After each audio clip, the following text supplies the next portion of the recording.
Corporate retreats aren't usually my thing. I'm not the type to mingle with buzzword addicts over shrimp cocktails and custom PowerPoints. But Lauren had insisted, said it would be good exposure for both of us. Her company was hosting a regional leadership summit in San Diego. Workshops, panels, networking mixers. Everyone bringing their spouses or partners. It sounded harmless.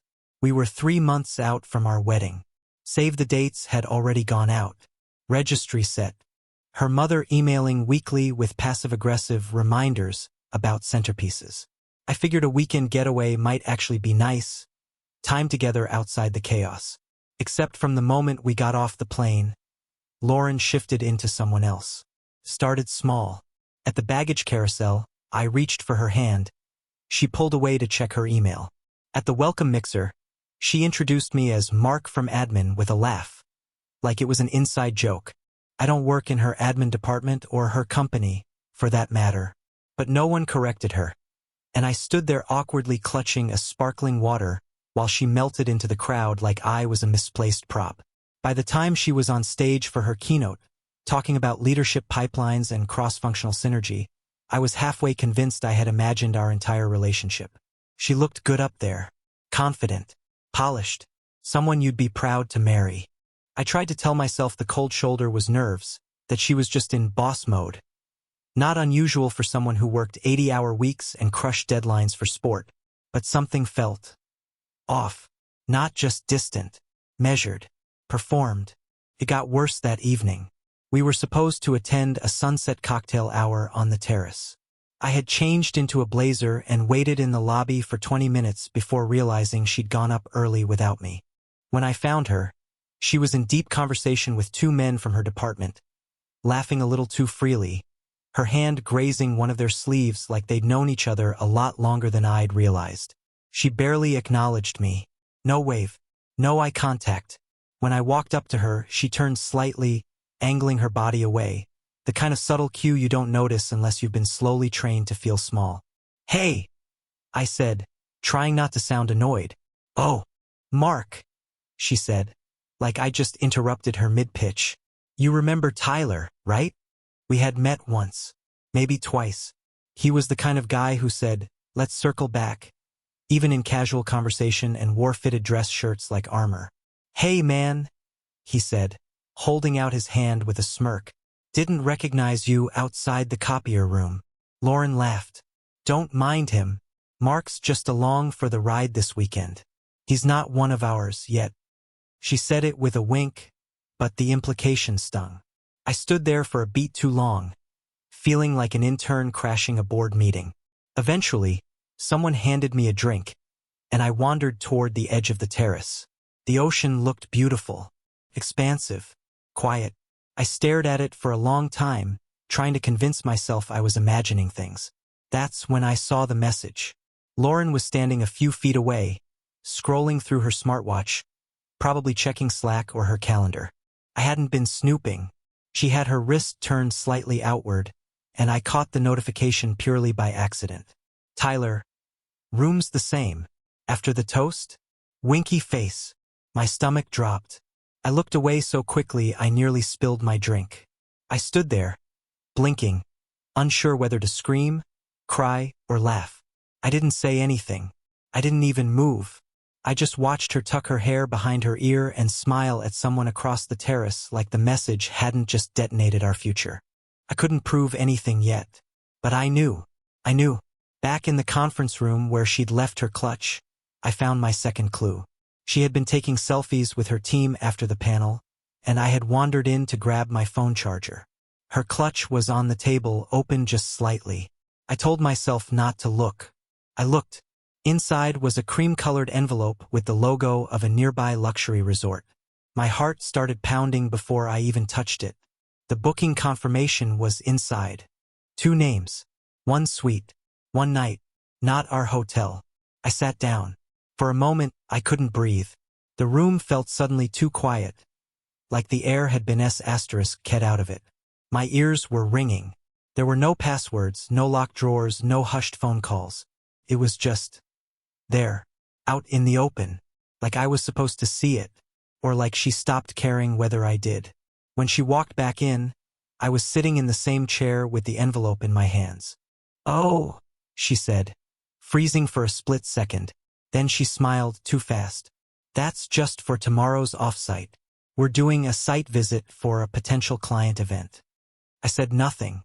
She walked over and gently plucked the envelope from my hands, tucking it back into her clutch like it was a menu I'd accidentally picked up. "Seriously, don't worry about it," she added, already scrolling her phone. "Just logistics." I nodded.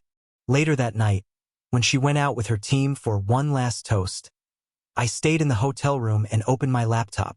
I canceled everything, one click at a time. The catering deposit? Gone. Venue reservation? Canceled. Photographer banned. Guest accommodations, all of it. I even emailed the florist to let her know we were no longer moving forward. I told her she could keep the deposit. I didn't care. I didn't even feel angry. I felt calm. Empty, maybe, but clear. I packed my things in silence. One side of the suitcase only. Left her things untouched. I left the ring in the inside pocket of my carry-on. Not symbolic, just practical. I wasn't going to make a scene. No confrontation. No confrontation ever changes the outcome. It only gives the liar more room to maneuver. Before I left, I turned off the light, placed the room key on the desk, and took one last look around. She had made her choice. I was just finally catching up. When I stepped out into the hallway, the air felt fresher. Not freeing, not yet, but breathable. I didn't leave a note. She'd know. And if she didn't, that was never my problem to fix. I don't remember the drive back from San Diego. I remember renting the car. Some gray midsize I didn't bother to inspect, and punching in my address with fingers that felt rubbery. I remember the hotel lobby lights bleeding into freeway signs, Lauren's voice echoing faintly in my skull, saying, "It's just logistics." But the drive itself? Blank. Like my brain blacked out everything but survival. Back home, I dumped my bag by the door and sat on the edge of the bed for what had to be hours. The room still smelled like her perfume, lavender and sandalwood, and I stared at the floor like it owed me answers. Instead, I got silence. And then, slowly, I got memory. Not the good kind. The kind that sneaks in sideways when you're finally still enough to notice. Like how, over the past 2 years, Lauren had created little invisible zones I was never allowed to enter, socially, digitally, emotionally. It didn't happen all at once. Just gradually. Her phone, for starters. At first, it was always unlocked. She'd hand it to me to check traffic, pick a playlist, order takeout. Then came the password. Then Face ID. Then a new phone altogether. She said it was work policy. But even during downtime, she'd tilt the screen away, lock it automatically when she set it down, or, and this one stuck with me, take it to the bathroom when she showered. At the time, I laughed it off. Everyone's protective of their phone, right? But it wasn't just the phone. There were the girls' nights that always seemed to line up with her business trips. The ones she said were spontaneous. I started noticing how often those happened to fall on Thursdays, which, as I eventually realized, were the same nights her department traveled for client dinners. I once suggested tagging along just to grab a solo dinner in the city, and she shut it down so fast I felt like I just suggested bringing my mom to her bachelorette party. "I need one part of my life that's mine," she had said. I didn't argue. At the time, I thought she was setting boundaries. Now I know she was building walls. Another memory surfaced. It was maybe 9 months ago. She came home late, claimed her flight was delayed. She smelled like hotel soap and someone else's cologne. I asked if she'd switched brands. She laughed and said I was being paranoid. "I got hugged by a bunch of people, Mark," she said, pulling off her earrings. "It's called networking." Then there was the wedding ring, or rather, the absence of it. At first, she forgot to wear it to spin class, then to certain meetings, then to entire work trips.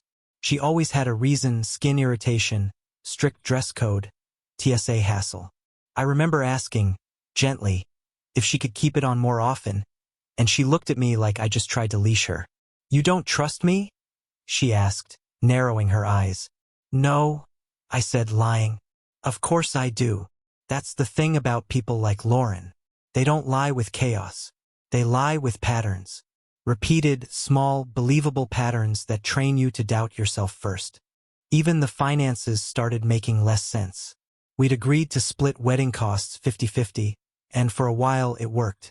But over time, she started requesting transfers just to keep things moving, or front deposits while her bonus cleared.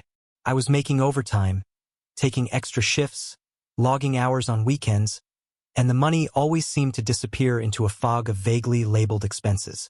One weekend, she was scouting venues out of town, said she needed to book a place quickly because it was filling up. I saw the transaction post later, hotel, spa, and 2 meals billed as pre-wedding logistics. I didn't say anything. I wanted to believe her. Hell, I needed to. But the cracks had already started forming. I just didn't want to see them. Not then. Now they were all I could see. Like the way she never introduced me to her college friends. We'd been together for years, and I still hadn't met a single person from her old life. I asked once. She said they were a little wild, and she didn't want me to get the wrong idea. The wrong idea about what? I asked. She shrugged. It's not about you. They just have a different vibe. And that was that. I didn't push. I didn't want to be controlling. But it wasn't about control. It was about access. And she made sure to keep control of the gates. Even now, I could hear her voice echoing in my head. Why do you always assume the worst? Because sometimes the worst is just the truth, wearing expensive perfume and a perfect alibi. At some point, I got up and opened her wedding planning spreadsheet, the shared one on Google Drive. She hadn't updated it since the week before San Diego. But something caught my eye. Under vendor coordination, she had a tab called Travel and Deposits. Each entry was labeled by category: venue visit, bridesmaid fitting, spa recon, gift scouting. Most of them had hotel names next to them. I copied every date and plugged them into my calendar. Then I cross-referenced them with my own work logs. Nights I stayed late, weekends I covered shifts so she could plan. The overlap was chilling. Every trip she took labeled as wedding planning lined up with one of my overtime shifts. And every transaction, every room, every spa treatment, every gift shop purchase had been paid for from our shared account. The one linked to my paycheck. It wasn't just cheating. It was bookkeeping. She had created a second relationship using our first as a cover story. Our engagement wasn't a smokescreen, it was a ledger.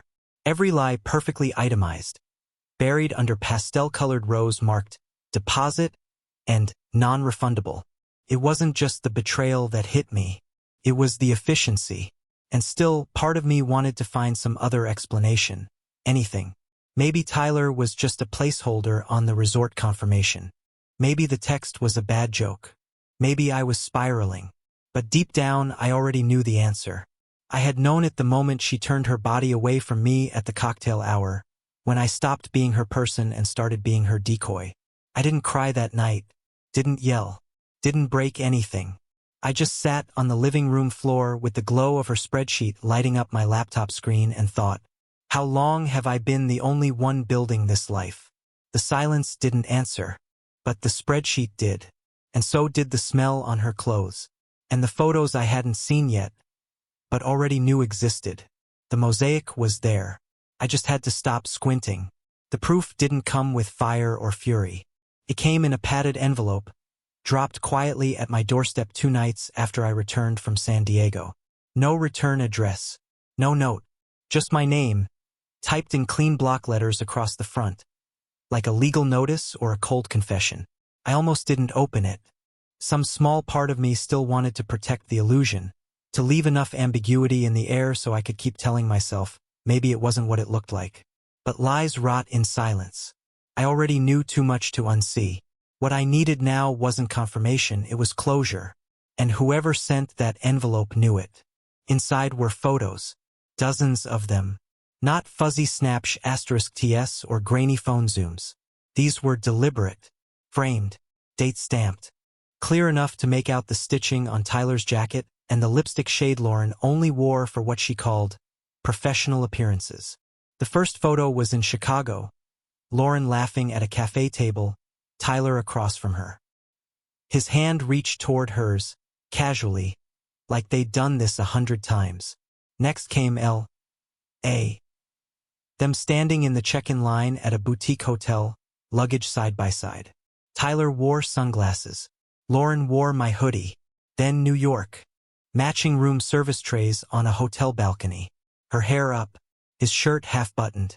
A bottle of red wine between them. Same date as one of her vendor scouting trips. Each location matched a calendar entry in her spreadsheet. Each photo cut deeper than the last. But the final one, that one knocked the air out of me. It was our kitchen. My kitchen. Tyler stood barefoot by the fridge, casually sipping from a mug with Lauren's initials printed in gold cursive on the side. My phone charger sat beside him on the counter, his phone plugged into it. He looked comfortable, like he lived there. I felt my hands shaking before I realized it. I flipped the photo over, nothing on the back. Just a timestamp on the front, 3 Saturdays ago. I'd been out that day, 12-hour shift, covering for a coworker whose kid had a fever. Lauren had called me around noon to say she was stuck in a florist meeting. Said the team lunch was running long. I told her not to stress, that I'd bring dinner home. She told me not to bother, said she might be too tired to eat. I believed her. After that came the receipts, hotel bookings, all under her name, some for one night, some for weekends. Most labeled corporate client hospitality. But each one included the same detail: double occupancy, king bed. There were breakfast charges for 2, spa charges for 2, even matching couples massages booked under a complimentary package. One receipt listed a special amenity: chocolate-dipped strawberries upon arrival. My name appeared nowhere, but my bank info did. Some receipts were digital printouts. Others were *TS from her email, forwarded directly from her personal inbox. Someone had gone through the trouble of digging all this up. I didn't know who, and for once I didn't care. Whoever they were, they weren't the villain in this story. They were the flashlight in a dark room. And now that I'd seen what was inside, I couldn't go back. The worst part? It didn't feel like a bombshell. It felt like confirmation of something I had already grieved. Sitting on the couch, photos spread around me like crime scene evidence. I realized how numb I'd become. Not unfeeling, just detached. Detached from the version of Lauren I used to love. Detached from the future we had planned. Detached from the idea that this was something worth salvaging. Because this wasn't an accident. It wasn't a one-time mistake. This was a life she had built beside the one she pretended to share with me. Carefully. Intentionally. With spreadsheets, reservations, and calendar syncs. This wasn't lust. It was logistics. And I had financed the whole thing. I should have felt humiliated, but I didn't. Humiliation implies surprise. There was no surprise left in me. Just confirmation. The photos. The receipts. The kitchen mug. She had brought him into our home. Into our life. Into the space where we celebrated birthdays. Played music on slow Sunday mornings. Planned which side of the bed we'd put the bassinet on when we finally started trying. She poured coffee for another man in that space. She plugged his phone into my charger and gave him my seat at the breakfast table. You can't come back from that. You don't forgive that. And she didn't ask for forgiveness, not yet. She didn't know I knew. Not then. I packed everything back into the envelope. Every photo. Every receipt. I scanned copies, stored them in 3 cloud backups, and emailed one to myself with a subject line that simply read, "Truth. No drama. No subjectivity. Just facts." I didn't want revenge. I didn't need a viral moment or a wine-glass-throwing confrontation. I just needed to protect myself from whatever spin was coming. Because with people like Lauren, the truth is never the first version they offer. It's the one you have to unearth, line by line, receipt by receipt. I thought about confronting her right away, just sitting her down at the kitchen table, our kitchen, and laying out the photos like a dealer in a high-stakes game she had already lost. But I didn't. Not yet. Because I knew how she operated. She'd pivot, deflect, blame stress, call it just an escape, insist I'd been emotionally unavailable. She'd try to twist it until her betrayal became our communication problem. So I waited. I needed to be ready, not emotionally, strategically. She had built this like a second career. I was going to dismantle it like a clean exit interview. I spent the next day securing accounts, changing passwords, backing up financial data, pausing auto payments. I drafted emails to every wedding vendor with a calm, professional tone. Due to unforeseen changes, we are canceling our upcoming event. Please confirm receipt and refund terms. No emotion, no backstory. By the time I was done, everything we had built was untangled. Digitally, financially, logistically. The only thing left was the story she was going to try to tell. And I had no intention of letting her tell it first. When I stepped into the shower that night, I stood under the hot water until it ran cold. I didn't cry. I didn't scream. I just stood there, thinking about that mug in Tyler's hand, the one with her initials in gold. I had given it to her on our 2-year anniversary. She said it made her feel seen. Turns out she just let someone else drink from it. You can lie with words. You can lie with smiles. You can even lie with tears. But numbers don't lie. The moment I realized the emotional betrayal was only half the story, I opened our shared banking dashboard, something I hadn't checked closely in months. Lauren handled most of the wedding logistics, and with my hours picking up at work, I let her. I wanted to believe that being a good partner meant trusting without question. Now I understood what I called trust, she called opportunity. The homepage of our account hit me like a punch to the gut. Credit limit, 94% used. Our shared wedding card, the one we opened together for joint planning expenses, was almost maxed out. We were $17,000 deep, with most of it coming from my paychecks, my overtime hours, my automatic payments. Lauren's name was on the card, but I was the only one feeding it. I started combing through the charges line by line. It felt like going through a stranger's diary, except I already knew the ending. I was just trying to understand the structure of the betrayal. There were hotel stays that didn't match our calendar. Restaurant bills for 2. Always 2. Sushi in Napa. Tasting menus in Seattle. A romantic jazz supper club in New Orleans. A city we never visited together. Then came the spa charges. Not just manicures or massage therapy. Full couples packages. His and hers facials, dual hydrotherapy, aromatherapy suites. One of them had a note in the billing description. Anniversary upgrade rose petals and champagne. Our anniversary was 3 months away, and we didn't even drink champagne. Every charge had been disguised. Some were labeled venue deposit, others bridesmaid gifts, planning retreat, floral testing. She was smart, careful. I could see how she might have thought I'd never catch on. But when you strip away the color-coded cells of her spreadsheet and the tidy language in her Google Docs, what remained was a very simple truth. She funded her affair with the marriage we hadn't even **N. I cross-checked receipts from the anonymous envelope with our bank statements and her planning doc. Everything lined up perfectly. Too perfectly. One trip to Monterey was listed in her spreadsheet as dress fitting plus venue lighting check.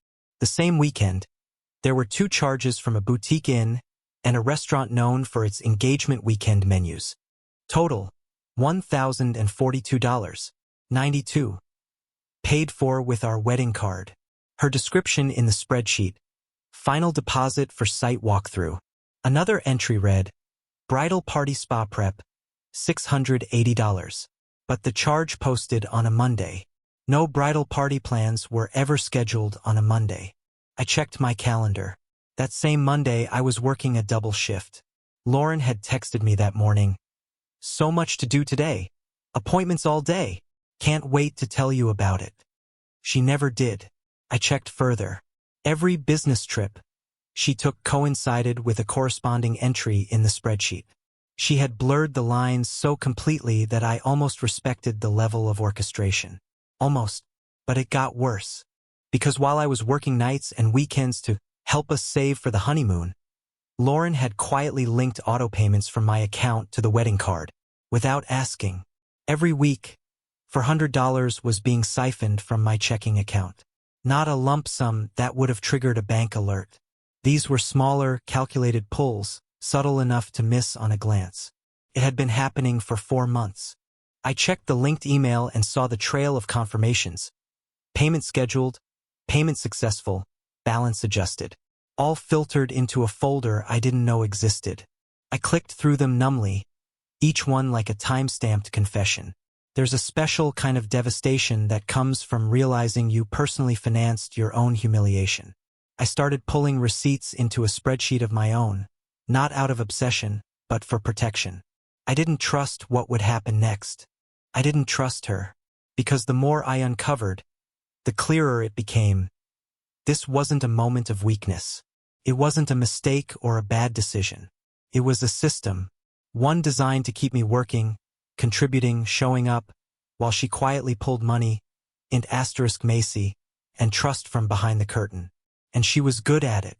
She'd built the affair into the infrastructure of our lives. Every alibi was double-purposed. Every emotional deflection masked a financial maneuver.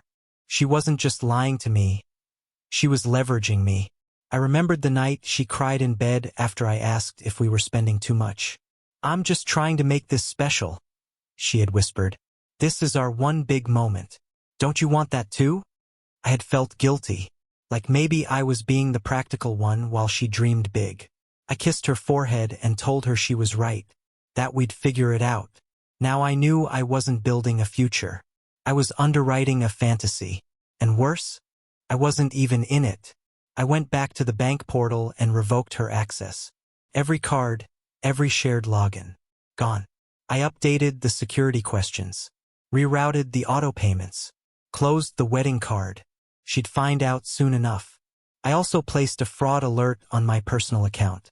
Not because she had technically stolen, everything was legally shared, but because she had proven she would operate without consent. I wasn't going to give her another chance. Then I logged into our wedding website and deleted it. Guest list, registry, everything. The final act? I emailed a few vendors directly, the ones who had gotten unusually large payments in recent weeks. I asked for itemized invoices, citing discrepancies I need to report. 2 of them responded within the hour. One invoice showed a private floral dining preview for 2 guests, at a location she never told me about. The other was a deposit for *mate elopement package consultation. I stared at the screen for a long time. Elopement, not ours, not mine, just hers, just his. I sent the invoices to my lawyer. That night, I looked around the apartment and realized how many things had stopped belonging to me. Quietly, incrementally. The couch we picked out together. The wedding photo placeholders still sitting in frames. Her robe on the back of the door. I boxed it all up. Methodically. No rage. Just clarity. She had *P***nized the future. I was taking it back. Lauren came home the day after I revoked her banking access. Not storming through the door. Not in panic. Not even curious. Just measured. Calm. Like someone returning from a long meeting where she controlled the room. She didn't bring up the card. Didn't mention the fact that the joint wedding site was offline, or that our florist had reached out asking about unusual refund inquiries. Instead, she walked into the apartment with a small bag of groceries, enough for 2, and started cooking. It was bizarre. The smell of roasted garlic filled the air. She put on soft music, the kind we used to play on rainy Sundays. She even lit one of the relaxation candles we got as a housewarming gift. All of it felt like a scene she'd rehearsed. I watched from the hallway, arms crossed. She looked up and smiled like nothing was broken. "Thought you could use something home-cooked," she said, glancing at me like I was a skittish animal she was trying not to spook. I didn't respond. "Rough week?" she added, flipping a pan like we were still functioning. I didn't move. She finally turned, wooden spoon in hand. "Okay," she said, smile dimming slightly. "What's going on? You've been off." I stepped forward and dropped the padded envelope onto the kitchen counter with a dull slap. She blinked. For the first time in days, I saw something unfamiliar on her face. A flicker of calculation faltering. "What's this?" She didn't reach for it. "Go ahead," I said. "Show me how good you are at pretending." A beat passed. Then she opened the envelope. I watched her face closely as she sifted through the photos. First Chicago, then the New York balcony, then the kitchen, our kitchen. She paused there. No gasp, no denial, just a slow, subtle breath. Her hand rested briefly on the photo of Tyler holding her monogrammed mug. She didn't say, "This isn't what it looks like," didn't cry, didn't protest, just silence. "Is there more?" she asked eventually, voice low. It was such a cold, corporate question that I almost laughed. "There's enough," I replied. "Enough to cancel the wedding, lock the accounts, flag the charges, and forward everything to legal if it comes to that." She met my eyes then.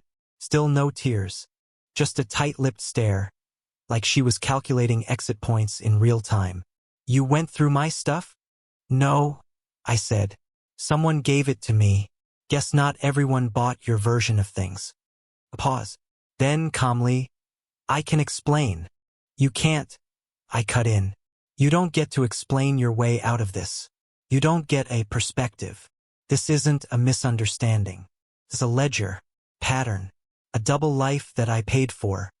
She pulled out a chair and sat down, folding her hands over the edge of the table. "I didn't mean for this to happen." I laughed.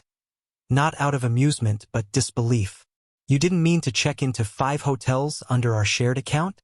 You didn't mean to assign line items in your spreadsheet to Affair Logistics and file them under bridesmaid prep? Which part just happened to you, Lauren? Was it the emotional manipulation or the spa invoice?" That one hit. Her jaw tightened.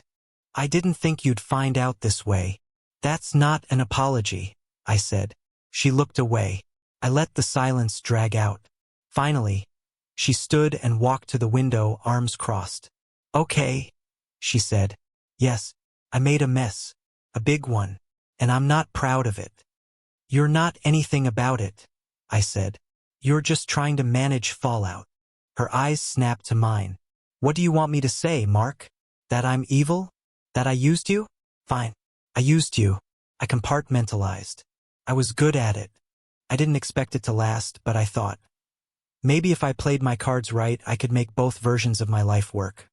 There it was. The truth, finally unfiltered. Both versions. "You had the audacity to bring him into my home. Our home. My charger was plugged into his phone." She looked down. "I cleaned up," she muttered. The absurdity of that sentence nearly broke me. "You cleaned up." Her voice raised a little, frustrated, almost offended. "I was trying to control it, Mark. Keep it from spilling into things. I didn't want to lose you. You just wanted to keep the image of me." She didn't respond. I stepped closer, voice steady. "You could have left. At any point. You could have said, 'I'm not happy.' But instead, you let me sweat over cake tastings and guest lists while you slept in hotel rooms I paid for." Still no denial. I continued, "The vendors have been notified. The refunds are being processed. Your name has been removed from all accounts. Your belongings are boxed in the hall closet. You can pick them up or I can have them sent. But this," I motioned to the room, "this arrangement is over." She took a breath, lips tightening. "You're not even going to talk to me about it? About how we got here?" "We didn't get here," I said. "You did. I just woke up." I turned and left the kitchen. She followed me to the hallway. "Wait," she said, tone sharper now. "You're just going to wipe me out of your life like I'm a... what, mistake? You don't even want to talk to me?" "You already talked," I said, grabbing my coat. "You just didn't think I'd hear it." She stepped in front of the door. "You're really going to throw away everything?" I stared at her for a long, long moment, then said clearly, "You threw it away. I'm just taking out the trash." I walked around her. Before the door closed behind me, I added, "Oh, and your company's compliance department got an anonymous package this morning. Expense irregularities, conflict of interest, photos, receipts. I made copies." Her face paled. She didn't try to stop me again. A week later, an old acquaintance emailed me, "Lauren's done this before. Just thought you should know." No surprise, just confirmation. Around the same time, Tyler vanished from the company directory. Lauren went on leave. I didn't dig. I didn't need revenge. The truth had already scorched the illusion. Watching the curated image collapse without lifting a finger. That was enough. The wedding shelf's gone, replaced by books and silence. Her things are boxed, debts mapped into a payoff plan.